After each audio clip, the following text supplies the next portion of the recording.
Halo Bapak Ibu, saudara-saudari sekalian, lovers and haters. Salam cerdas Indonesiaku. Jumpa lagi kita pada kesempatan kali ini. Bagi Anda yang belum subscribe channel saya, silakan subscribe channel saya. Tekan loncengnya agar Anda dapat notifikasi setiap kali saya mengupload video-video saya. Oke, seperti yang Anda bisa lihat, saya kembali memakai jaket yang bernuansa merah ini ya. Dengan latar belakang merah juga, artinya ini adalah berita yang hot. Apa itu? Begini, baru-baru ini beredar lagi ya lumayan viral ya, mengenai e-book dinasti politik keluarga Presiden Jokowi. Iya, beredar. Nanti saya kasih lihat lah ya cuplikan-cuplikan e-booknya ya. Kemudian saya meneliti. Saya melihat e-book itu bagian atasnya itu ditulis terang-terangan, yang membuat e-book itu ada 66 halaman kira-kira ya. Itu adalah tirto.id. Tirto.id. Oke, kemudian saya search. Jangan-jangan ini bohong. Ya, saya tanya juga teman saya yang juga pernah menjadi pemegang saham tirto.id ya. Dia bilang betul, itu adalah produk jurnalistik kami. Kemudian saya search lagi melalui Google. Nah, saya ketemu ini, Anda lihat ya. Ini pada Desember tanggal 16 tahun 2020 ya, kira-kira 3 tahun yang lalu. Betul, tirto.id pernah mempublikasikan e-book yang berjudul Dinasti Politik Keluarga Presiden Jokowi. Bahkan kalau Anda search ini, Anda bisa klik dan bisa download. Masih bisa di-download ya. Nah, kemudian tirto.id juga pernah membahas perbedaan politik dinasti dengan dinasti politik. Anda baca sendirilah ya. Kemudian perpustakaan Amir Mahmud juga pernah membahas mengenai dinasti politik keluarga Presiden Jokowi ya. Oke, berarti benar ya, itu e-booknya bukan sesuatu yang mengada-ada, memang dipublikasikan oleh tirto.id. Nah, ini dia e-book dari Dinasti Politik Keluarga Presiden Jokowi yang sudah ada sejak Desember 16 tahun 2020. Oke, nah kalau kita lihat, karena buku ini bisa di-download oleh publik ya, jadi ini bukannya hoax ya. Dan sudah diakui betul itu adalah produk jurnalistik dari tirto.id. Di sini ya itu ada, kalau Anda bisa lihat di daftar isinya, Dinasti Politik Keluarga Presiden Jokowi, hak ciptanya ada pada Tirto dan Kurawal Foundation. Nah, di situ reporternya yang sepertinya yang menyusun e-book ini ada beberapa, yaitu Aulia Adam, ada Felix Nathanael, ada Irwan Syambudi, ada Raja Hidayat. Bentar, saya perbesar dulu nih di sini. Oh, Reja Hidayat. Kemudian ada Zaki Arnali. Arnali atau Amali lah ya. Kurang jelas di layar ini saya. Perisetnya Adi Baskara. Editornya Fahri Salam, Ivan Aulia Ahsan, Nurul Komariah. Ilustratornya Luis Lugas. Perancang sampul Gary Paulandika, penata letak M. Saddam Hussein. Wih ya. Diterbitkan Desember 2020, 67 halaman ya. Di sini dikatakan buku ini dicetak secara elektronik, dibuat untuk tujuan pendidikan, tidak untuk diperjualbelikan. Pengutipan isi buku harus mencantumkan sumber. Hak cipta dipegang oleh Tirto dan Kurawal Foundation. Nah, karena saya sudah sebutkan ini adalah produk jurnalistik dari Tirto, dan juga saya sudah sebutkan Kurawal Foundation, dengan kata lain saya sudah mencantumkan sumbernya ya, yaitu Tirto dan Kurawal Foundation. Jadi saya tidak menyalahi apa yang diminta oleh Tirto. Oke, kita lihat. Saya nggak bahas sampai dalamnya lah ya, nggak perlu Anda, karena Anda bisa baca sendiri ya. Ntar kalau saya bahas dibilang saya ada tendensi apa gitu ya, padahal tidak ada apa-apa saya. Kemudian sekilas-sekilas saja ya, kalau kita lihat daftar isi. Nah, ini menarik nih. Daftar isinya ada 5 bagian besar. Ya. Yang pertama yaitu mengenai Pilkada Solo. Tentu kita tahu sekarang wali kotanya Gibran. Di sini bercerita mengenai dugaan maklar KTP agar Gibran tak melawan kolom kosong, yang menulisnya Irwan Syambudi. Ya, kira-kira gitu ya. Kemudian yang kedua nih ya, dugaan komisioner KPU Solo bagi-bagi duit untuk mengamankan Bajo. Itu hubungannya dengan Pilkada Solo. Oke. Itu di halaman 17 ya. Kemudian di halaman 26 ada bisnis keluarga Jokowi. Ya. Keluarga pebisnis dan konglomerat di balik bisnis Gibran dan Kaisang, yang menulisnya Fahri Salam dan Reza Hidayat. Berhubungan dengan bisnis keluarga Jokowi di halaman 41 ada cerita atau tulisan tentang jejak bisnis Bobi Nasution yang ditulis oleh Aulia Adam. Kemudian di halaman 48 berbicara mengenai kekuasaan. Di sini bercerita tentang oligarki kian mencekram dan demokrasi makin semu, yang ditulis oleh Felix Nathanael. Oke? Isinya apa? Ya saya nggak usah bahas lah, Anda bisa baca sendiri, dan saya tidak mau beropini atas e-book ini, karena e-book ini sudah jadi konsumsi publik sejak 3 tahun lalu ternyata ya. Di sini ada ilustrasi terakhir Pak Jokowi sedang duduk tapi ditaruhnya dalam keadaan terbalik gitu ya. Di sini ada kutipan, katanya hanya dalam waktu 6 tahun anak dan menantu jadi wali kota, 1 anak lagi jadi pengusaha, dinasti politik baru di lingkaran istana, kata Tirto ya, dan Kurawal Foundation. Oke, menarik ya? Oke, menarik. Kemudian yang tadi di awal saya katakan ini viral lagi. Kalau yang dari Tirto memang linknya masih ada di situ. Anda bisa download. Saya coba download masih bisa gitu ya.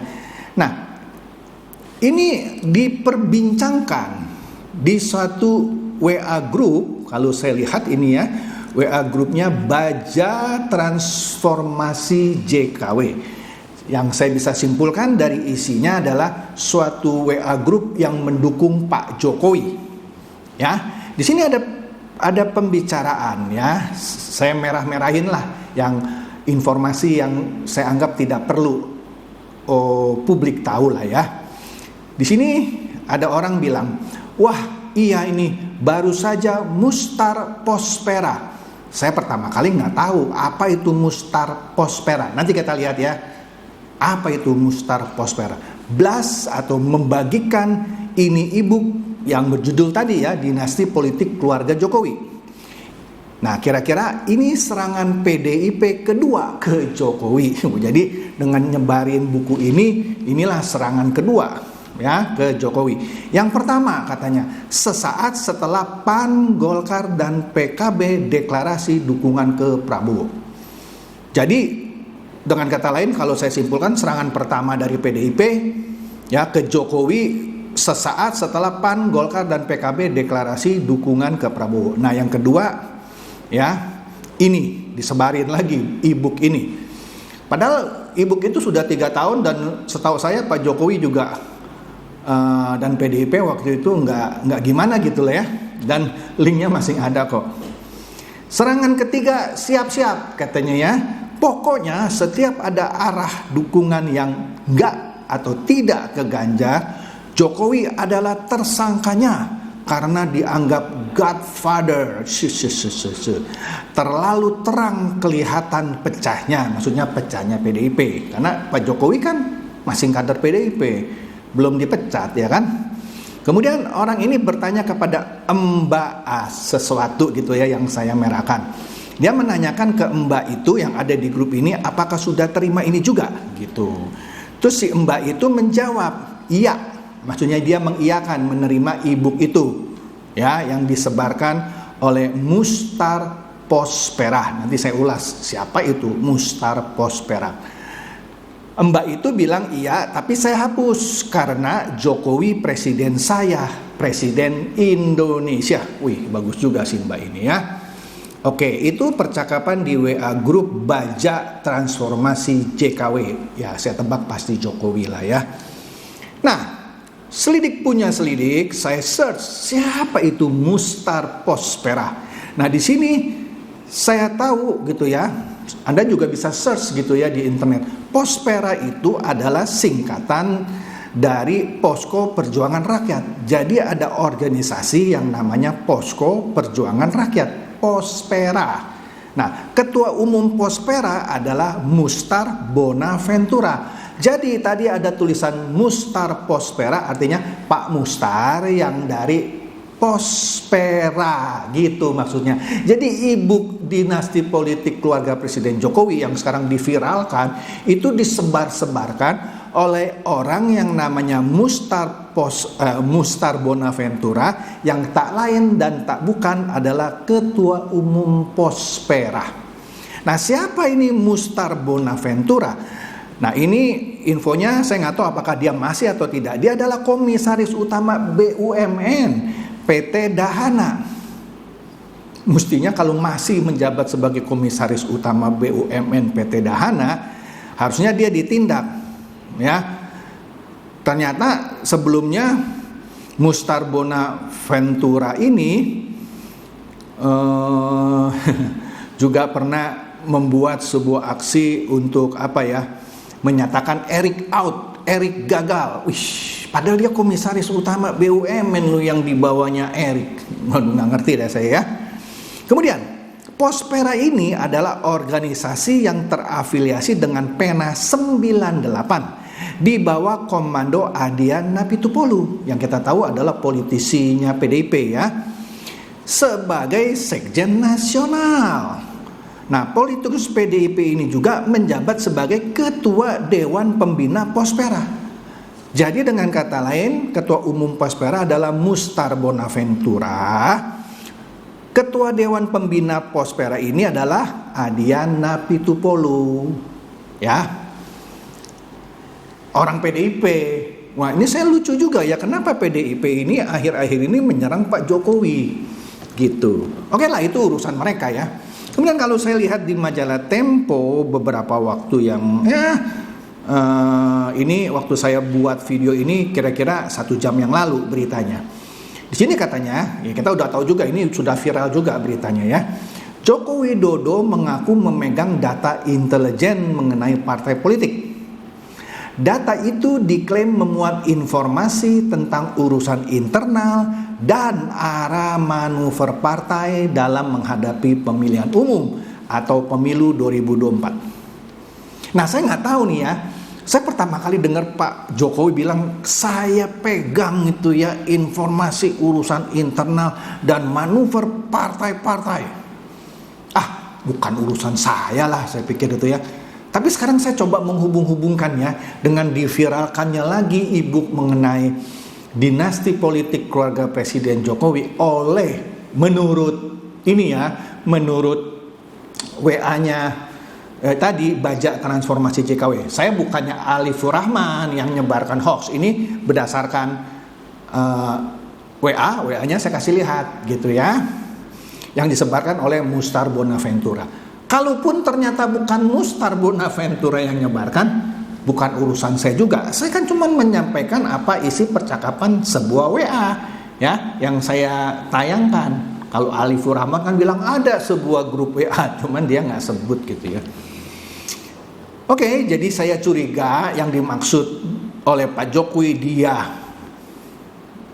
memiliki sejumlah informasi tentang urusan internal dan arah manuver partai. Jangan-jangan Pak Jokowi kalau benar nih ya, si Mustar Bonaventura yang sebagai ketua umum Pospera kalau benar yang sekarang memviral-viralkan e-book ini, Pak Jokowi sudah tahu. Nah, itu dugaan saya loh ya.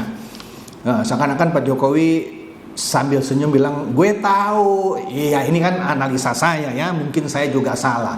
Gue tahu deh apa yang lu mau lakukan sama gue ya.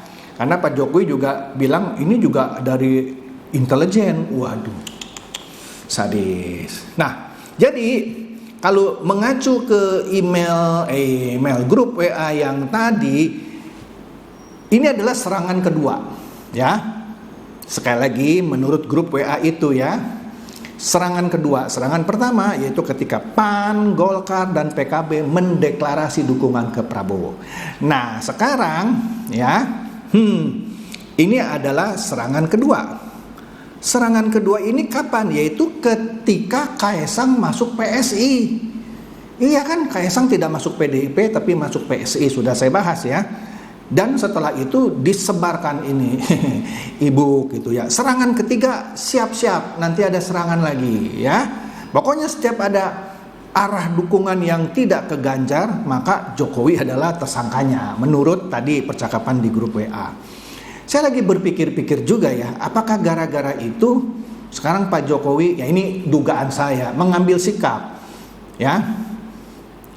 Sepertinya dukungan mungkin ya kan, Pak Budi Ari sebelumnya yang sekarang jadi Menteri Kominfo sudah bilang dukungan Jokowi ke Prabowo itu sudah 60%. Ya. Jangan-jangan nih, jangan-jangan isu bahwa akan ada jadi dua poros, yang kedua ini cuman yang pertama itu Anies dan Caimin, yang kedua ini kemungkinan besar adalah Prabowo Ganjar. Karena mungkin lagi ya, semua langkah PDIP yang bertentangan dengan Pak Jokowi sudah terbaca mungkin ya. Dan sepertinya Pak Jokowi lebih intens mendukung Prabowo sehingga akhirnya PDIP berkalkulasi kalau dia teruskan serangannya maka Ganjar akan gagal jadi calon presiden dan PDIP akan mungkin tersingkir menjadi partai oposisi. Oleh karena itu mungkin nggak berlebihan kalau timbul wacana daripada hilang kita duetkan saja Ganjar ke Prabowo. Atau bahkan kan saya ada beberapa orang yang punya analisa yang saya cukup setuju. Kalau sampai Ganjar dipasangkan sebagai cawapresnya Pak Prabowo, mendingan Ibu Puan. Kenapa? Ya rugilah Ganjar dicapreskan karena memang elektabilitasnya lebih tinggi dari Puan. Nah kalau cuma jadi cawapres mendingan Puan aja, anak saya, kira-kira gitu kata beberapa diskusi. Ya saya setuju juga gitu, karena kalau Puan dipasangkan dengan Pak Prabowo pasti menang juga lah melawan Anies dan Caimin ya. Oke, kira-kira itu yang hot menurut saya ya. Anda bisa nilai ya, saya tidak menyebarkan hoax, saya cuma menganalisa apa yang ada ya. Itu aja deh. Demikian supaya ini boleh mencerdaskan dan mencerahkan Anda semua. Silakan share video saya ini kepada teman-teman, sahabat atau kerabat Anda juga supaya mereka juga boleh tambah cerdas dan tercerahkan. Seperti biasa, terima kasih.